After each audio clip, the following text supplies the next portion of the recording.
ফরিদপুরে নিখোঁজের 3 দিন পর মিলল কিশোরের লাশ, জমি নিয়ে বিরোধের জেরে হত্যার অভিযোগ।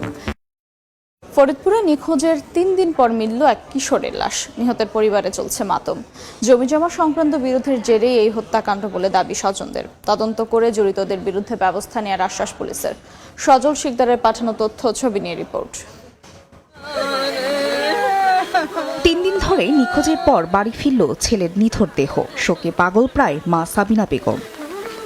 রোববার সকালে আলফাডাঙ্গার একটি আখখেতে তুহিন শেখের লাশ পড়ে থাকতে দেখেন স্থানীয়রা। খবর পেয়ে মরদেহ উদ্ধার করে ফরিদপুর মেডিকেলের মর্গে পাঠায় পুলিশ।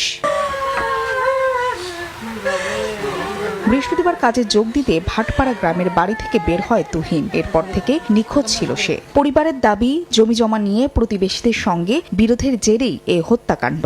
তার বিভিন্ন জায়গায় মারা ধরার দাগ আছে, মাথার চুল নাই, বুড়ো নাই, তার এমন ভাবে আঘাত করে তারে হত্যা করছে। জমিজমা নিয়ে একটু শত্রু আছে অনেক।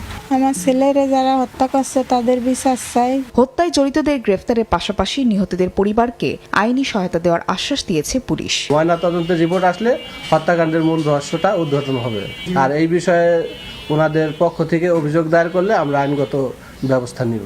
পরিবারে আর্থিক সচ্ছলতা ফেরাতে 15 বছর বয়সেই রাজমিস্ত্রির হেল্পার হিসেবে কাজ করত তুহিন। সময় সংবাদ, ফরিদপুর।